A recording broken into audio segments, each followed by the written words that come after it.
Hello and welcome to the Rask Network. What you're about to hear and see is limited to general financial information only. Please be sure to speak to your financial planner or refer to our financial services guide available at rask.com.au/FSG before acting on the information. G'day, welcome to the Australian Property Podcast. I'm Pete Wargent from Alan Wargent Property Buyers, and I'm here with Chris Bates from the Alcove, the mortgage specialist. Chris, how's your week been? Going well, Pete. It's been crazy. Hey, January is almost finished, which it's gone in a flash. It's been a good month for us. I think 2024 was a year of I guess making a business decision and then trying to unwind it and then get our life back. And but yeah, this month's been really good. We've obviously launched our new brand. Everyone's sort of coming back to the office refreshed, and it's really exciting for what's to come. And the team are all pumped for the new year. I guess this is the interesting time of year as well, right? Because I wouldn't say activity from clients is really prolific. It's probably been slower than other Januaries, I would say. So I do think there's a bit of a pause and watch happening in the market, and no urgency there from buyers. But that could obviously shift in the next few weeks. What have you been up to, Pete? Where are you in the world right now? Well, by the time this goes to air, I'll be en route to Singapore, then Sunshine Coast. But yes, the weekend I'm going to see. I'm going to Tottenham Hotspur Stadium, favourite venue of yours, of course, and straight out from Heathrow straight after that. So new runway being touted for Heathrow, of course, but the current rate of progress probably won't be built for 20 years. But I've got a few days in Singapore. Haven't spent any significant time in Singapore for a few years, actually. So kids are quite excited about the night safari. And I love just seeing how that city evolves, and it grows on me the more times I go, I think. It just, it's got a good vibe. Everything works and it's modern, and good quality of life, of course, if you've got a decent income. So I gather you've been through the ringer a little bit. I think that's the highs and lows of entrepreneurship, though, isn't it? I think anyone who works in a salary job would have good and bad days, but I think if you go out on your own, you find the highs can be higher, the successes are really exciting, but then when you have things that don't work as planned, it hits you twice as hard because it's kind of all on your shoulders. But I think in my experience, you sometimes you learn 10 times more from the things that don't go as planned. And I guess what doesn't kill you makes you stronger. Yeah, I think I've gone full circle on it. Obviously decided to go into business, the visions, what we thought were values aligned and where we're going to head made sense. But when things break down and trust goes, you sort of go into this suffering in silence a little bit. You're not sure, how do I get out of this and how do I get my life back? And what you end up doing is you actually value the things that you should have valued before. It's almost like, I would say, when a tragedy happens with your health, like you don't value your health enough. And then all of a sudden you get something wrong to your health. You're like, oh my God, I should have just been, valued just being healthy and being able to breathe. And I think that peace of mind and just being in business with people you really respect and value and trust and you have fun and joy with. There's something to just really celebrate that when you've got that, whether you've got your own business or whether you're in a team at work, etc.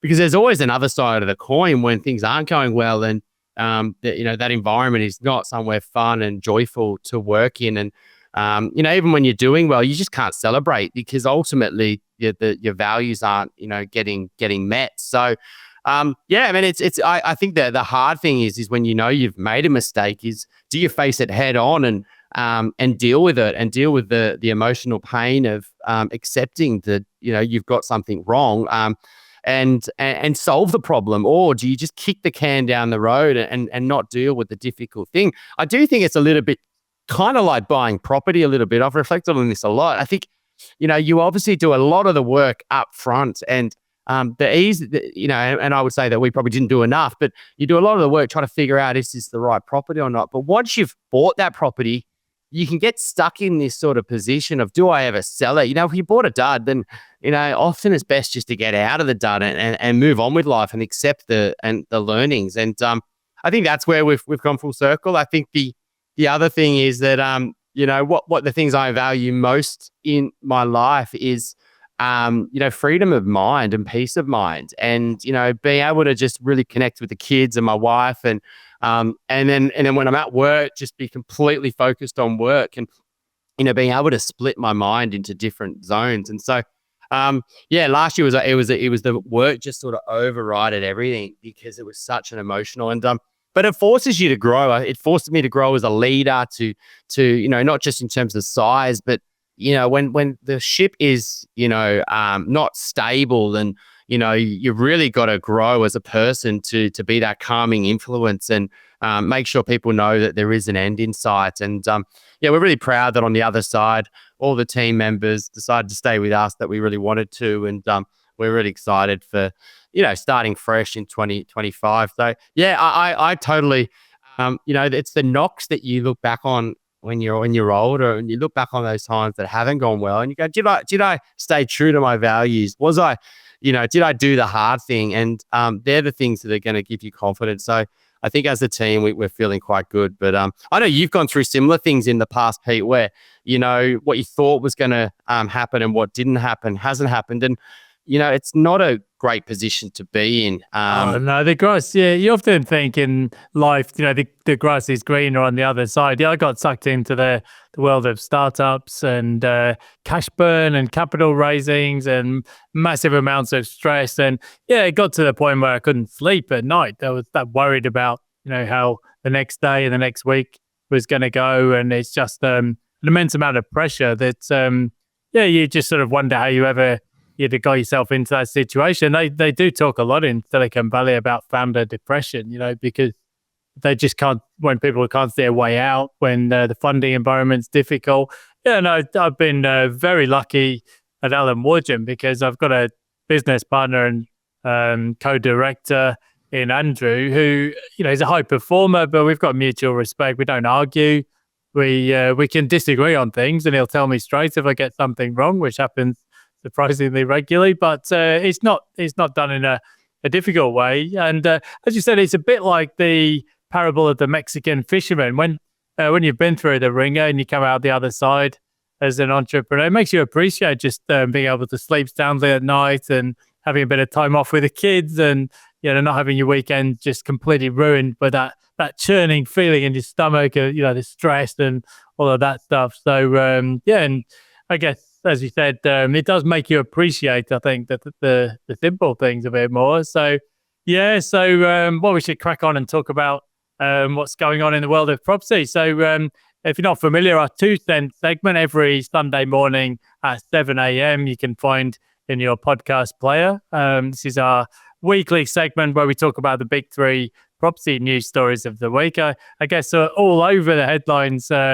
on Wednesday morning was the latest inflation figures. So I think that was a pretty big one, Chris, and maybe something that'll just shake up the dynamics of property this year.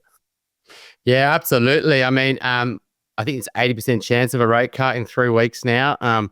I guess when I look back at September, August last time, I'm always sort of trying to read the market. I'm always talking to our team. We're doing a lot of our first call and talking to our strategy team, and what are they finding? Because when we're seeing a lot more clients now than we used to, say, 2, 3, 4, 5 years ago. And I'm always looking for a little bit of a trend. And what I saw sort of September, October, which we've spoken about a lot of time on the podcast, was just how fast that demand increased when there was a view that interest rates were going to get cut quite hard.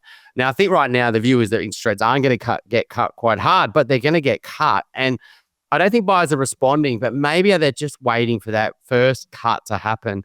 I think Chris Joy, the good man himself, did a post a few years ago, which was he basically showed there was a real circuit breaker. When that first rate increase happened back in 2022, you could easily see that that's when the market turned over. And so while there was good inflation, while around the world you could see that where rates were potentially going to go up, it wasn't until it actually happened till you could really see capital values around the country start to fall. And so I wonder if that's going to be the case in a few weeks' time.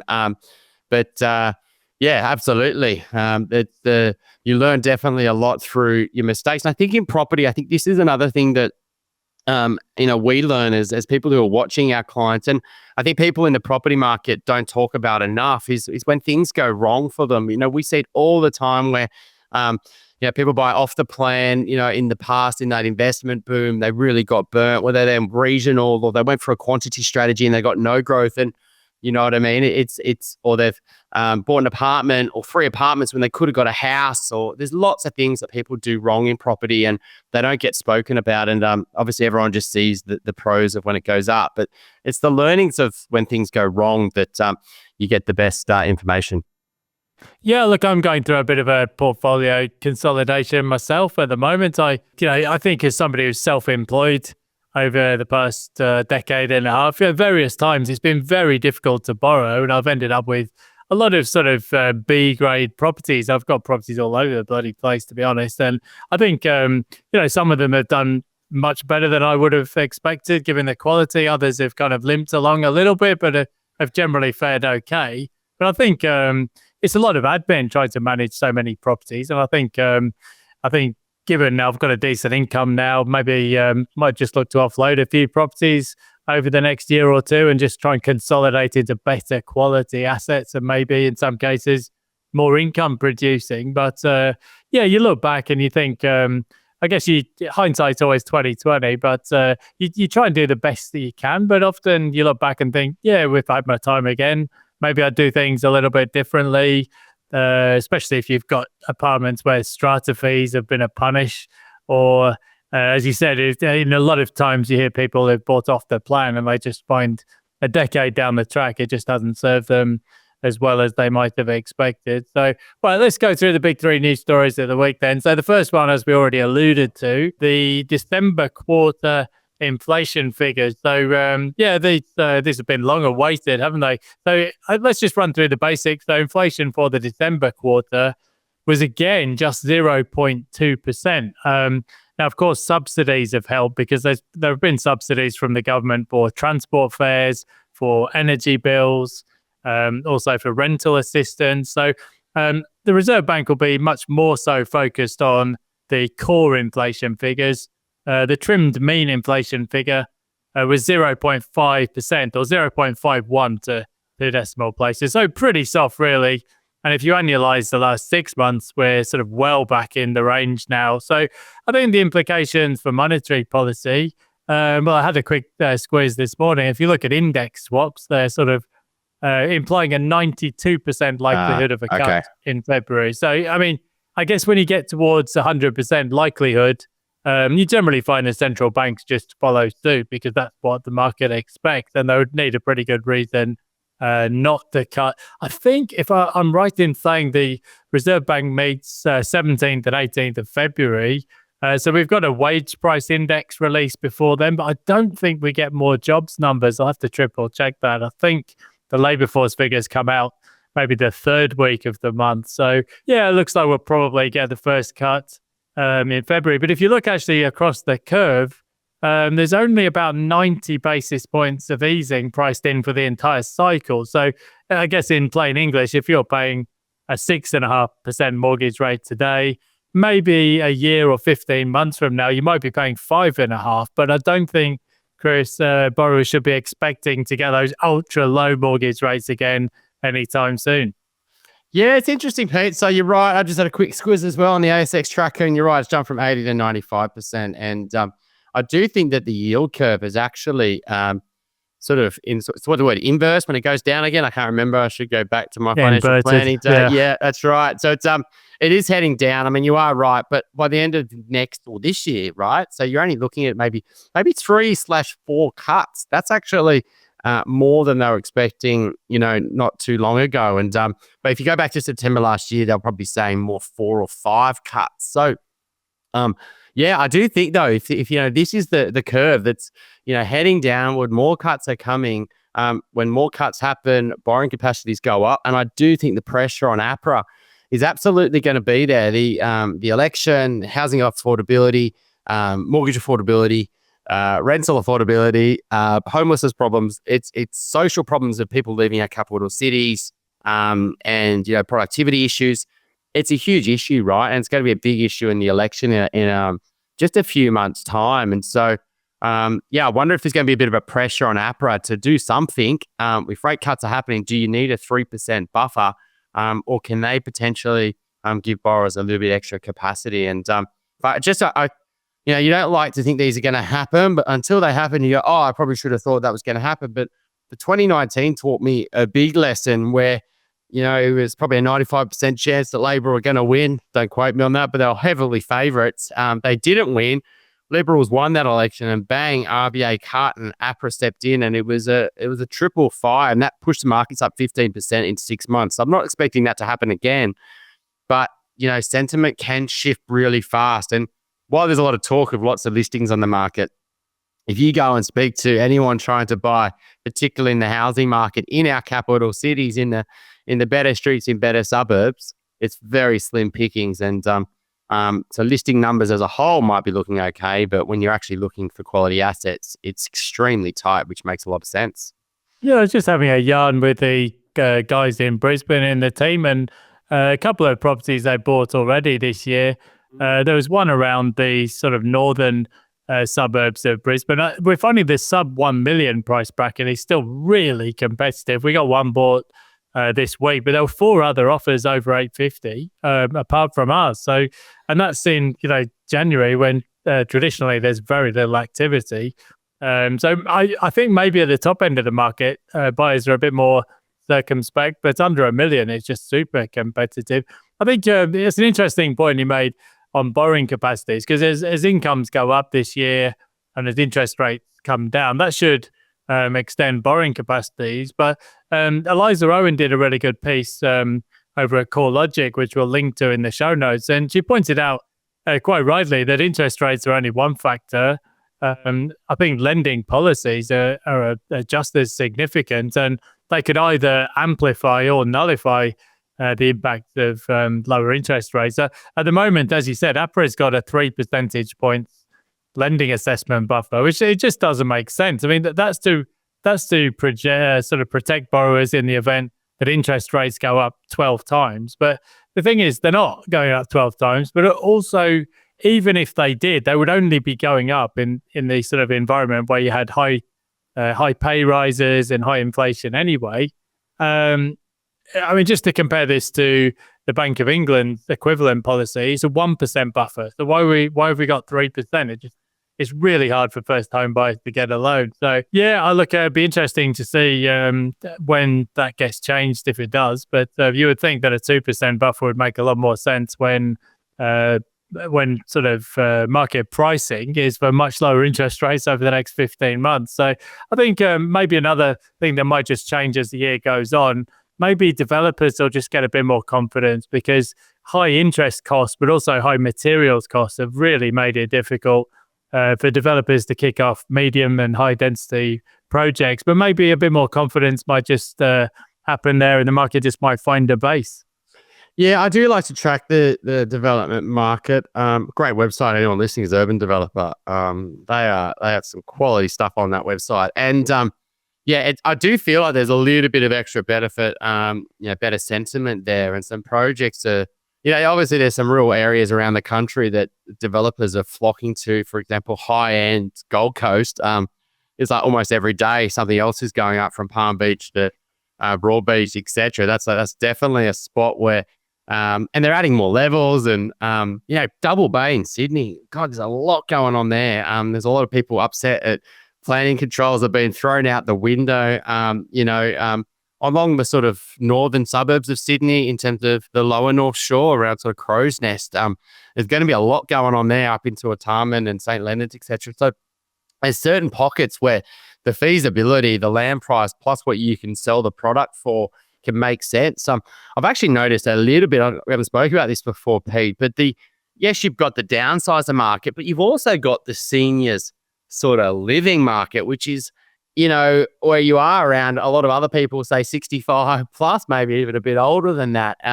And the whole building's built for that generation. And but they're very high end buildings. They're not aged care. They're more like seniors living. And I think there's a real desire for that product, and hopefully we can build a lot more of it, because I do think it provides a great little stepping stone or an end home, really, for people who want to get out of the housing market, that don't want to go to an apartment building, but don't want to go into aged care. And maybe that's a solution that we need to be encouraging more in this market is trying to build things for that generation who need the confidence to downsize, but really don't have that, so they stay in their homes. Yeah, have you seen much of that going on in Brisbane, Pete? I've definitely seen stuff going around Sydney.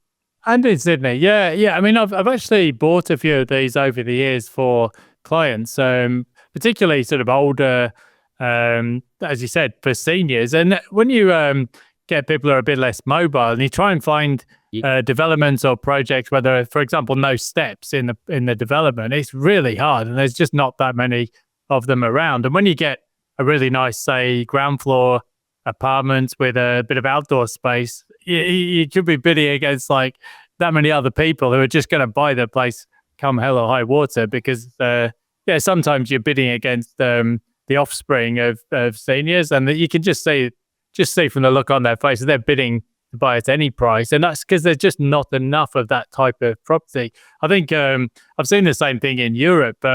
They very, very rarely do you see sort of single-story bungalows get built these days. It's about 10% of the housing stock, but loads of people want them because aging population, bit of outdoor space but no stairs. And it's the same, I think, if you look at Australia's capital city, we could really benefit from some of those projects that would suit downsizers, retirees, the lock up and leave type property. But the previous cycle didn't really deliver, did it? We got a lot of high rise that was kind of the sort of 40 to 60 square meter stuff, but the quality was mixed, to say the least. And you didn't always get the outdoor space or the outlook or the aspect and so on. So definitely something that could be addressed. Let's rip into the second story. It's Airbnb. So it's not really, in all honesty, it's not a big sort of story of this week. It's more of an ongoing issue. But the reason I'm interested in it, Chris, I've got some properties in Sydney, and one of which previously you weren't allowed to have short stay accommodation, but the local market has seen people renting stuff out on Airbnb for $2,000 a week, $2,500 a week, and it's just become too tempting. And the Strata had a vote that now will be allowed because people want to cash in, which I guess is good if you're a landlord for rental income, but then probably makes those projects places where people don't necessarily want to live because there's people coming and going the whole time. Nationally, it seems the numbers are a bit sketchy, but it looks like about 1 to 2% of properties in Australia may be rented out either on Airbnb or other short stay rental portals. It's interesting, isn't it? Because I mean, we've got rental shortages in lots of parts of the country. Certainly, it's really clear in Sunshine Coast because you just go on the community notice board and people are desperately trying to find somewhere to rent. But a lot of stuff, of course, goes on to Airbnb or the holiday market or the short stay rental market. So, I mean, I assume in Sydney it must be having quite a big impact, and other parts of New South Wales as well. Look, it is a very topical one that people get very opinionated on, I would say, right? And I think that, depending on where you're looking to buy around the country or whether you want to use Airbnb or whether you don't like it, etc., people do get a strong opinion on it. It's a little bit like foreign investment in Australia. People just throw that under the bus and say all our housing problems are property problems because, people around the world are buying our properties. Yeah, man, that has an impact on certain markets. And but do we not want some money from around the world to come into our country? Is that not a good thing? Is it not good things to have a global economy? I don't know. So I feel like with Airbnb, it's that sort of problem. I think people sort of try to use it to blame, but I think the problem is much deeper than that. Yeah, it might be increasing demand, but who's to say that if you've got an investment property and it makes more money on the short-term market, that's not better for the local economy. That's not better for you as an investor. You're also there might be a lack of accommodation in there in terms of hotels. It allows you to sort of travel as a family, and there's a real lack of options for families to travel. And so people get a little bit hypocritical as well. They'll use Airbnb, then they hate Airbnb in the same sentence. I think absolutely it's going to have certain impacts on markets. And, there's countries around the world where tourism is so strong and it's so much better to take the tourism dollar than the local dollar. But I would say that those markets should be happy because tourism's coming, right? And so I think they should be thinking, well, how can we encourage more supply into the market to, and reduce the cost of that supply. And I think that's the real issue here is that, yes, you're increasing demand, but there's not an increase in supply to match that. And someone gets pushed out, and it's usually the local. But obviously, when market dynamics cause that, I think the solution is not just removing Airbnb or limiting Airbnb, etc. I think that's just a band-aid on the solution. I think it has a place in the market, particularly if it's done well. And it's done well in terms of Airbnb getting better and better at this, in terms of making sure that the person using the Airbnb is, being a good neighbor to the building, isn't having parties, and being respectful. And I think those, if that's happening, then I think it can work for all parties. And Airbnb absolutely want that, and their review system is built to stop that, right? And there's a lot of management in the Airbnb space that also put ways to.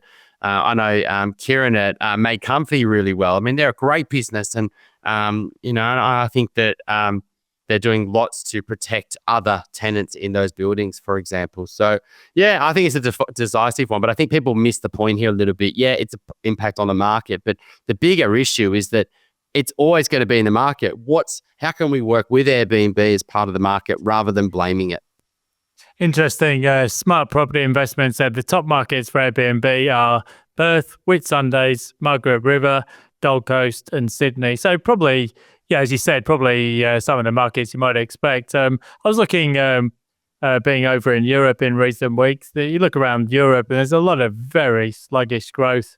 Germany's in recession, UK struggling to find any growth. The country that's doing really well is Spain, but as you said, it's because tourism is absolutely firing, and why not take? It's a big export for those countries. I think, it's interesting. I mean, I've stayed at McMahon's Point previously in an Airbnb, and probably every unit in the building was probably on Airbnb or a short stay let of some description. So clearly, it's having an impact. I think, I've also seen, though, surprisingly, sometimes people who've got they're struggling a bit with their cash flow, and they've switched to Airbnb, even in suburbs you wouldn't expect, like maybe in the inner west or less touristy areas in suburbia, and it's still working for them. So, yeah, I mean, is it a good idea to rent out your property on Airbnb? It could be, but it's more labor intensive, and obviously the management company takes a fairly big clip of the ticket. And there are some risks as well. I think in some parts of the country,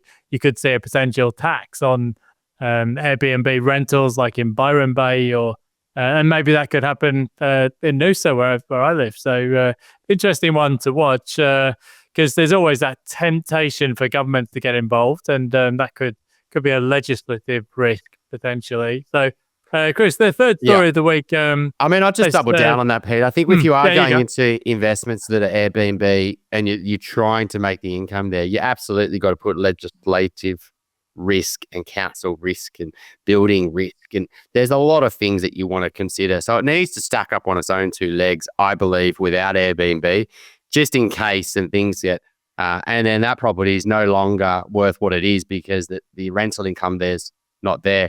I mean, give you an example, though. I think it's going to get harder and harder for people to have holiday homes. Land tax is another issue that governments are going to start targeting. And so, you see it in Victoria, it's basically from $1 now when you've got land. And so, that person who had a house in the city and a house down the Mornington Peninsula, right? Like their costs are ballooning. And particularly new people wanting to buy holiday houses down there, just in terms of the price they have to enter now versus say 10, 20, 30 years ago when the family bought that beach shack, right? And so bit by bit, they are going to move to owner-occupied markets. And investors, even though they can rent them on Airbnb, are going to have to start bailing, I believe, because things like land tax start to really hit them as investors on top of all the other things. And it makes sense sometimes to reallocate capital, right? If you've got a house paid off and you might say, well, I want to put that into equities or my super, or I want to give it to my kids or whatever it might be. I mean, just coincidentally, in a couple of hours, we're actually going to an Airbnb down Bundina. We're some good friends. We were meant to go yesterday, but he runs a business and he's a good friend of ours, and he has to go to India now on Saturday. So we had to bring the holiday forward an extra day. Otherwise, it was a bit of a pointless night for him to travel all the way down there. So You're not taking the ferry across there, right? no, we're gonna drive. But yeah, I mean, and that's the thing, right? So as someone who loves exploring, it just gives us an option. Like, I mean, I don't know if there's even a hotel in Bundeena. We don't, and you don't have to always go to the same place. We often go up Central Coast, Newcastle, Barrington Tops, down there, South Coast, Blue Mountains.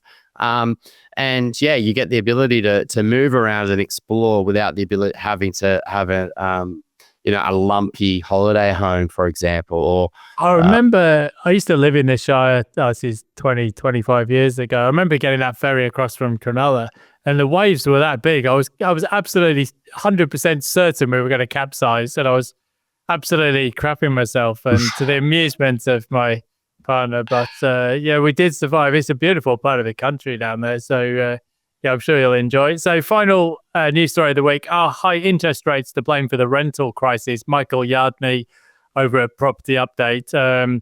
I suppose there's a few things in that. I mean, the first question, is there actually a crisis? Well, I would say, I mean, crisis is an overused term these days. I would say there is a crisis in the affordable rental sector. I think if you were to divide up the rental market by quartile or quintile, it's really that bottom fifth of the market where rents have shot up and there's no government housing to sort of plug the gap. I think the bottom end of the market is really busy. I think maybe further up the rental market, things are just as they always are. People spend what they can afford. I think, I mean, interest rates are clearly a factor, but landlords can't always pass on their costs. I think the RBA actually covered this in their bulletin in October last year. I think supply and demand ultimately are what's going to drive the rental market. High population growth, supply shortages, those are key factors.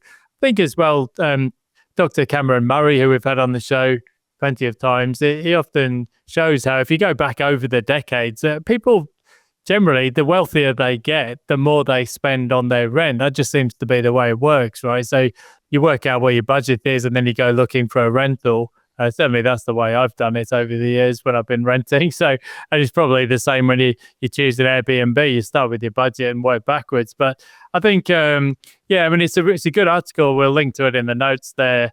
I think, though, even though when interest rates go up, landlords, they try to pass on their costs, and they often do manage it at a time of higher interest rates when there's not so many rentals around. But it's not quite as simple as that one-to-one correlation. I don't think if interest rates go up, you can definitely pass on the cost. It really depends on the supply-demand dynamics in the rental market. But yeah, I think if you're looking at the rental market, there's a serious shortage of affordable rentals. I think that's where the key issue is. It's that bottom fifth of the market, which isn't being well catered for.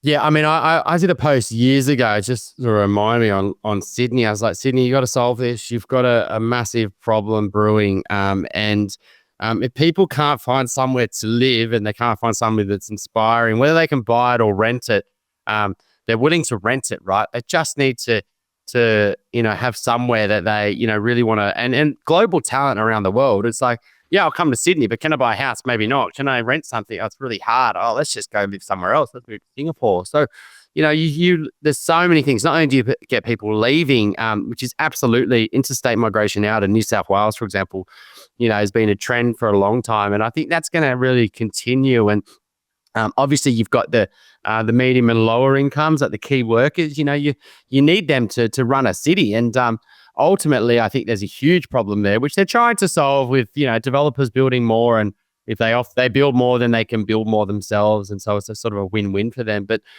these things take time, and developments take years to the pipeline. And you've actually, so it's no easy solutions here. And but when you start getting also into the middle and then the higher incomes, I think that's where Sydney's really struggling, because there is a gravitation back to the city CBD, and they're like, well, I don't know if I really want to go to the Central Coast or Wollongong and do the commute. So do I move city? Do I go to Melbourne? Do I go to Brisbane? Do I, go to Adelaide or Perth? And so I think that's the issue that Sydney's going to face over the next few years.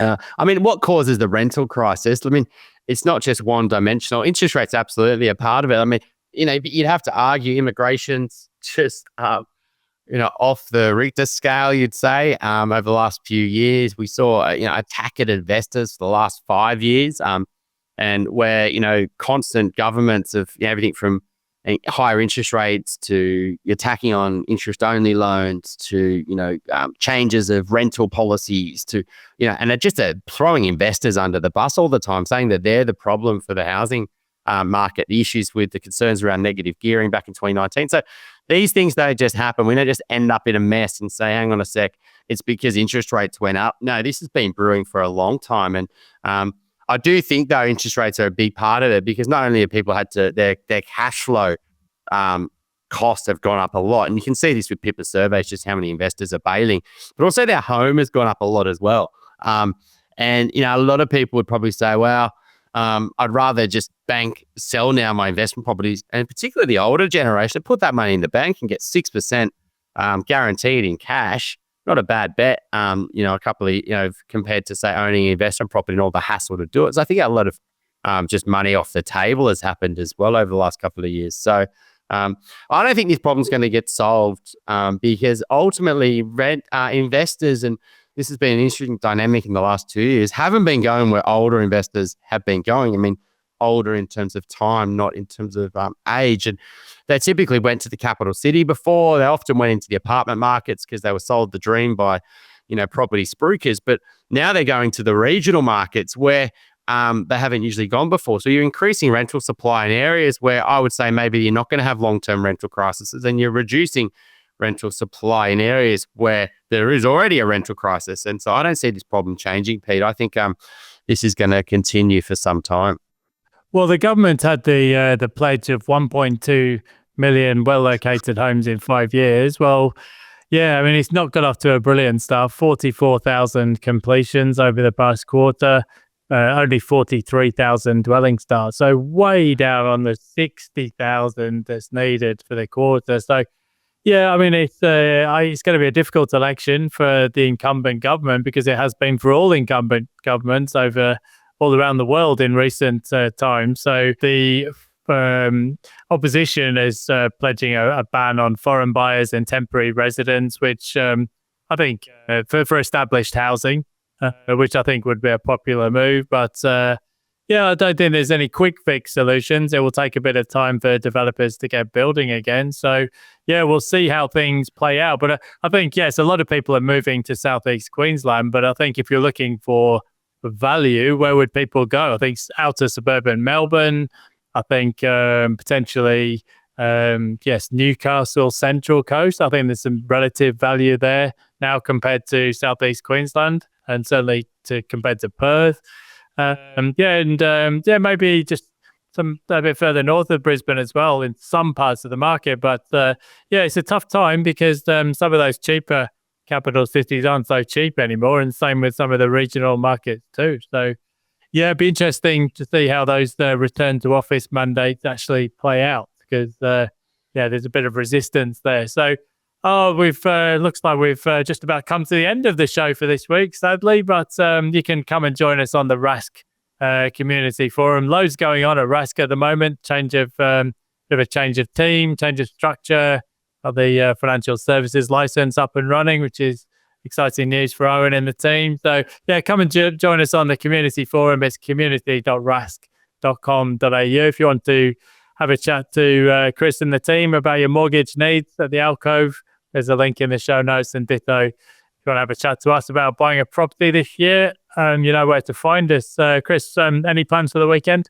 Oh, yeah, down Bundeena. I've been a few years. I stayed in Myanmar. I think I was going to say that I was going to laugh when I said that, but which is right next to Bundeena a few years ago, and loved it. So I'm going to see if I can get the kids going for a hike.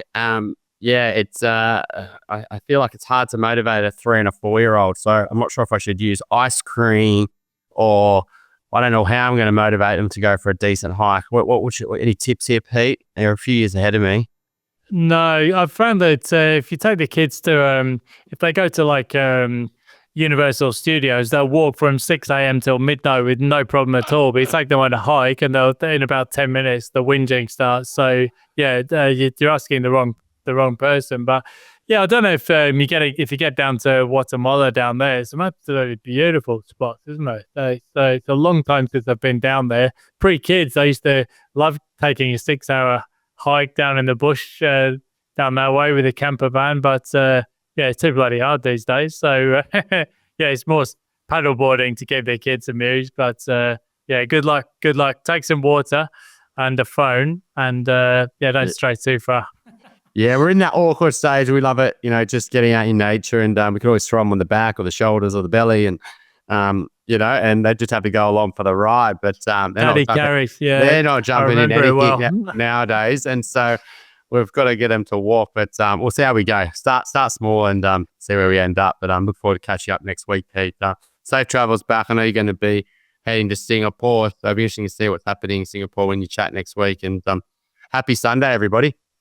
Cheers. So have a good one. Thanks for watching this video on the Rask Network. While you're here, don't forget to like and subscribe so you can get videos each and every day on business, finance, investing, and so much more.